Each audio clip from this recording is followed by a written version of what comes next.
कैसे रो शेरनी, कैसे हो? आशा करता हूँ अच्छे ही होंगे। तो आज हम लोग फिर से मौजूद हैं एक नई क्लास के साथ, जिसमें आपका चैप्टर जो है क्लास 12th का 13वां चैप्टर होने वाला है, जिसका नाम क्या है तो एमी। अगर हम आपको बताएं तो इसमें से जो है बहुत सारा क्वेश्चन जो है पूछा गया है, ठीक है। तो इसलिए इस चैप्टर को जो है इग्नोर नहीं करना है। तो आइए बिना किसी देरी शुरू करते हैं। पहला क्वेश्चन है कि निम्नलिखित में से कौन हिडेनहिंसबर्ग अभिकर्मक है? बेंजीन सल्फोनेट अम्ल, बेंजीन सल्फोनामाइड अम्ल, पी ट्यूरिन सल्फोनिक अम्ल, क्लोराइड, या इनमें से कोई नहीं। तो आपको यहाँ पर सही आंसर याद रखना है, क्या होगा तो ऑप्शन नंबर सी हो जाएगा। नेक्स्ट है सेकेंडरी एमीन का क्रियाशील मूलक है NH, NH2, NH3, NH3। तो आपको यहाँ पर सही आंसर याद रखना है कि ऑप्शन नंबर क्या होगा तो ऑप्शन नंबर ए हो जाएगा। दोनों बगल रिएक्टेंट बॉन्ड रहेगा, ठीक है, और बीच में क्या लिखा रहेगा Na लिखा रहेगा। नेक्स्ट है कि CH3CH NH3CH का IUPAC नाम क्या होगा? Propene amine, propene 2 amine, isopropyl amine, या प्रोपेन 1 एमीन। तो आपको यहाँ पर सही आंसर याद रखना है कि सही आंसर क्या होगा तो ऑप्शन नंबर जो है सी हो जाएगा। नेक्स्ट है कि प्राइमरी एमीन की अभिक्रिया ग्रीनाल्ड अभिकर्मक से कराने पर निम्नलिखित में से क्या बनता है? एक एल्केन, एक सेकेंडरी एमीन, एक उस्तर एमीन, या इनमें से कोई नहीं। तो आपको यहाँ पर सही आंसर याद रखना है, क्या बनेगा तो एक एल्केन बनेगा। नेक्स्ट है कि जब एसीटाइमाइड की अभिक्रिया BrKOH के साथ कराई जाती है तो निम्नलिखित में से कौन बनता है? एसीटोन, एसीटाइहाइड्रेट, मेथिल एमीन, या अमोनिया।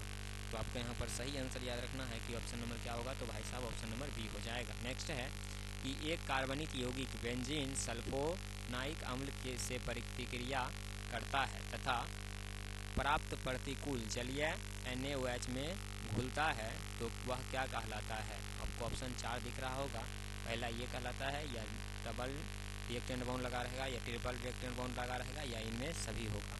तो आपको यहाँ पर सही आंसर याद रखना है कि क्या होगा तो ऑप्शन नंबर ये हो जाएगा। नेक्स्ट है कि एक यौगिक जलांशन के पश्चात 1 डिग्री एमीन देता है, यौगिक है एनिलाइड, एमाइड, या साइनाइड, या इनमें से कोई नहीं। तो आपको यहाँ पर सही आंसर याद रखना है कि ऑप्शन नंबर बी हो जाएगा, एमाइड। नेक्स्ट है कि कैल्शियम फॉर्मेट को गर्म करने पर बनता है फॉर्मल्डिहाइड, एसीटल हाइड्राइड, एसीटोन, या फॉर्मिक अम्ल। तो आपको यहाँ पर सही आंसर याद रखना है कि ऑप्शन नंबर क्या हो जाएगा तो ऑप्शन नंबर ए हो जाएगा। नेक्स्ट है कि ये आपको फिगर दिख रहा होगा, इसमें बोल रहा है कि X यानी यहाँ पर किसकी उपस्थिति में किया जाएगा ताकि ये NO2 से NH2 बन जाएगा? पहले SnOH की उपस्थिति में, या अमोनिया की उपस्थिति में, या SnHCl की उपस्थिति में, या इन सभी की उपस्थिति में।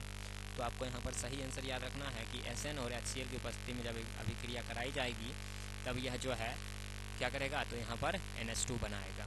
नेक्स्ट है कि CH3CH3 NH2CH3 का एक है क्या है? प्राइमरी एमीन है, टर्सरी है, सेकेंडरी है, या क्वार्टर लवन है। तो आपको यहाँ पर सही आंसर याद रखना है, क्या होगा? यह जो है एक प्रकार का प्राइमरी एमीन है। एक NH2 लगा रहे और बाकी सभी जगह CH3 लगा रहेगा तो क्या होगा?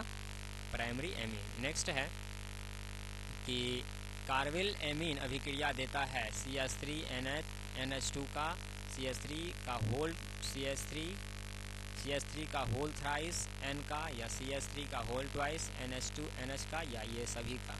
तो आपको यहाँ पर सही आंसर याद रखना है कि ऑप्शन नंबर क्या होगा तो ऑप्शन नंबर ये हो जाएगा। नेक्स्ट है कि मिथाइल एमीन को बनाया जा सकता है बुर्ज अभिक्रिया के द्वारा, हॉप फेमस ब्रोमाइड अभिक्रिया के द्वारा, फ्रीडल कंपार्ट अभिक्रिया के द्वारा, या कॉल्वे प्रैक्टिक क्राफ्ट अभिक्रिया के द्वारा। तो आपको यहाँ पर सही आंसर याद रखना है, क्या होगा ऑप्शन नंबर बी हो जाएगा। नेक्स्ट है कि रिएक्टेंट बॉन्ड इतना और इतना में X ग्रुप यानी यहाँ पर जो है किसकी उपस्थिति फिर से दिया जाए ताकि यह NO2 से NO2 और यहाँ पर NO2 हट के क्या बन जाएगा H बन जाएगा। तो आपको यहाँ पर याद रखना है LiAl4 या SnHCl होगा, या ये होगा, या इनमें सभी की उपस्थिति दिया जाएगा। तो भाई साहब आप याद रखिएगा कि यहाँ पर सिर्फ जो है SnHCl की उपस्थिति रहेगा तभी जाके यह अभिक्रिया संभव हो पाएगा। नेक्स्ट है नाइट्रो समूह का बेंजीन वलय का प्रभाव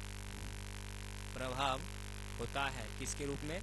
तो सक्रिय नाकारी के रूप में, निष्क्रिय नाकारी के रूप में, सामान्य, या इनमें से भिन्न के रूप में। तो आपको यहाँ पर सही आंसर याद रखना है कि इसमें जो है निष्क्रियकारी के रूप में होगा। नेक्स्ट है कि ऑयल ऑफ द मिराबेल कहलाता है बेंजीन, नाइट्रोबेंजीन, कार्टियक्स अभिक्रिया, फिनॉल। तो आपको यहाँ पर सही आंसर याद रखना है कि ऑप्शन नंबर क्या होगा, तो सी होगा। नेक्स्ट है कि जलीय घोल में निम्नलिखित में सबसे प्रबल भस्म है कौन, C6H5NH2, CH3NH2, CH3 का होल ट्वाइस NH या CH3 का होल थ्राइस N।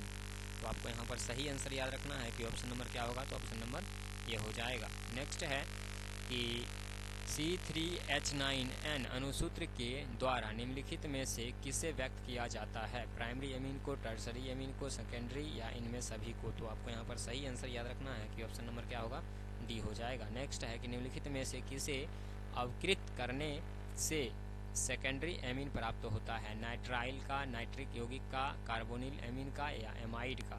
तो आपको यहाँ पर सही आंसर याद रखना है कि हम लोग कार्बिल एमीन को जब खत्म करते हैं तब जाके हमें क्या बनता है, तो सेकेंडरी एमीन प्राप्त होता है। नेक्स्ट है कि 1 डिग्री 2 डिग्री 3 डिग्री एमोन्स के पृथक्करण की सबसे अधिकतम व्यवहारिक औद्योगिक प्रविधि क्या है, प्रभाजी आवर्षण विधि, हिंडनबर्ग विधि या हाफमोन की विधि या प्रभाजी क्रिस्टल की विधि। तो आपको यहाँ पर सही आंसर याद रखना है कि ऑप्शन नंबर क्या होगा, तो ऑप्शन नंबर ए हो जाएगा। नेक्स्ट है कि एलिफैटिक्स एमीन की श्रेणी का सामान्य सूत्र क्या होता है, तो ऑप्शन नंबर ए होगा, या बी होगा, या सी होगा, या डी होगा। तो आपको याद रखना है कि ऑप्शन नंबर सी जो है CnH2n+1 इंटू NH2 ये जो है क्या होगा, तो एलिफैटिक्स एमीन का उदाहरण होगा। नेक्स्ट है कि एल्कीन साइनाइडो के पूर्ण जल अपघटन से उत्पादक बनता है किसमें, एमीन एसिड में, एमाइड में, एल्कोहल में। तो आपको यहाँ पर सही आंसर याद रखना है क्या होगा, तो ऑप्शन नंबर ए हो जाएगा। नेक्स्ट है कि एमीन्स की श्रेणी का सामान्य सूत्र क्या होता है, CnH2n+2 NH2 या CnH2n या चारों में से जो ऑप्शन सही होगा वो आपको बताना है। तो ऑप्शन नंबर क्या हो जाएगा, ए हो जाएगा। नेक्स्ट है कि CH3CN का IUPAC नाम क्या होगा, methyl cyanide, ethyl nitrile, methyl nitrile या एथिल नाइट्राइल। तो आपको यहाँ पर सही आंसर याद रखना है कि ऑप्शन नंबर क्या होगा, तो ऑप्शन नंबर सी हो जाएगा। नेक्स्ट है कि एल्किकल साइनाइड के अपचयन से प्राप्त या उत्पाद प्राप्त होता है कौन, first 1 degree amine, 3 degree amine, 2 degree amine या एमाइड। तो आपको यहाँ पर सही आंसर याद रखना है कि इसे क्या प्राप्त होगा, तो 1 डिग्री एमीन प्राप्त होगा। नेक्स्ट है कि एल्कील साइनाइड के आंशिक जल अपघटन से उत्पाद प्राप्त होता है 1 डिग्री 2 डिग्री या 1 एमाइड या एसिड। तो आपको यहाँ पर सही आंसर याद रखना है कि इससे प्राप्त होगा क्या चीज़, तो 1 एमाइड प्राप्त होगा। नेक्स्ट है एनिलीन और बेंजोइल क्लोराइड की अभिक्रिया से प्राप्त होता है बेंजोनोइल, बेंजेन, एनिल, बेंजेनाइड या बेंजाइमाइड। तो आपको यहाँ पर सही आंसर याद रखना है कि ऑप्शन नंबर क्या होगा, बी होगा। नेक्स्ट होगा कि निम्नलिखित में कौन आयन रंगहीन है, Cu+, CO2+, Ni2+, Fe3+। तो आपको यहाँ पर सही आंसर याद रखना है क्या होगा, तो ऑप्शन नंबर जो है ये हो जाएगा। नेक्स्ट है कि निम्नलिखित में कौन आयन प्रतिचुंबकीय है, Cr3+, V2+ या Sc3+, Ti3+। तो आपको यहाँ पर सही आंसर याद रखना है कि ऑप्शन नंबर क्या होगा, तो ऑप्शन नंबर सी हो जाएगा। नेक्स्ट है कि एनिलीन और बेंजल एल्डिहाइड अभिक्रिया है प्रतिस्थापन का, संघनन का, संलग्न का या बहुलीकरण का। तो आपको यहाँ पर सही आंसर याद रखना है कि ऑप्शन नंबर क्या होगा, तो भाई साहब ऑप्शन नंबर सी हो जाएगा। नेक्स्ट है कि निम्नलिखित में कौन सा प्रबल क्षार है, बेंजीन एमीन,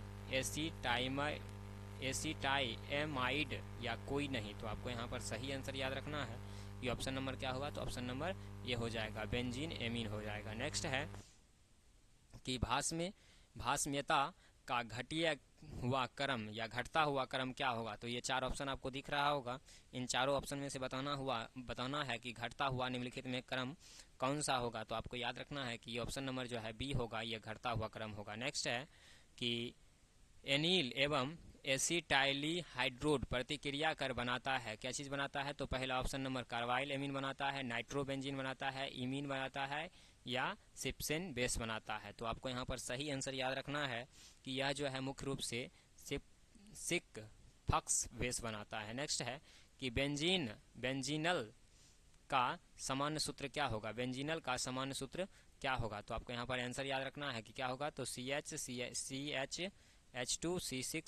या नन। तो आपको यहाँ पर सही आंसर याद रखना है कि ऑप्शन नंबर क्या हो जाएगा, सी हो जाएगा। बेंजीन ही बोलते हैं या इसको बेंजीनल बोलते हैं। अगला है कि इनमें से कौन सबसे अधिक क्षारीय है, NH3, जो भी है 4 ऑप्शन, इनमें से एक कोई ऑप्शन सही होगा। तो ऑप्शन नंबर आपको याद रखना है कि क्या होगा, ऑप्शन नंबर सी सही होगा। नेक्स्ट है कि निम्नलिखित में कौन प्रबल भस्म है, NH3 CH3 का whole twice NH, CH3 NH2 CH3 का होल थ्राइस N। तो आपको यहाँ पर सही आंसर याद रखना है कि ऑप्शन नंबर क्या होगा, तो ऑप्शन नंबर सी हो जाएगा। नेक्स्ट है कि एनिलीन में पाई बाउंड की संख्या कितनी होती है, 0 1 2 3। तो आपको यहाँ पर सही आंसर याद रखना है कि इसमें पाई बाउंड की संख्या जो है मुख्य रूप से 3 होती है। कितनी होती है, 3 होती है। नेक्स्ट है कि CH3 single bond double bond OCH NH+ C2H5 का IUPAC नाम क्या होगा, N ethyl acetamide, N ethyl ethamido acid, ethimyl acid, N ethimyl ethanal. तो आपको यहाँ पर सही आंसर याद रखना है कि ऑप्शन नंबर क्या होगा, तो ऑप्शन नंबर ए हो जाएगा। नेक्स्ट है कि सी रिएक्टेंट बाउंड CONH2 ग्रुप को क्या कहा जाता है, एमिडो ग्रुप, एमिनो ग्रुप या कार्बाइल ग्रुप या इमिनो ग्रुप। तो आपको यहाँ पर सही आंसर याद रखना है कि इसको क्या कहा जाएगा, तो ऑप्शन नंबर ए जो है एमिनो ग्रुप कहा जाएगा। नेक्स्ट है कि C2H5NH2 का IUPAC नाम है इथेनोमिल, मिथेनोमिल, अमीनो इथेल या इथाइल एमीन। तो आपको यहाँ पर सही आंसर याद रखना है कि इसका सही आंसर क्या होगा, इथाइल एमीन होगा। नेक्स्ट है क्या कि क्वेश्चन ही नहीं है, है क्या क्वेश्चन नहीं है, ठीक है। तो खत्म हो गया क्वेश्चन। तो आज के लिए इतना ही रहने दीजिए, देखेंगे विशेष अगले क्लास में। तब तक के लिए जय हिंद।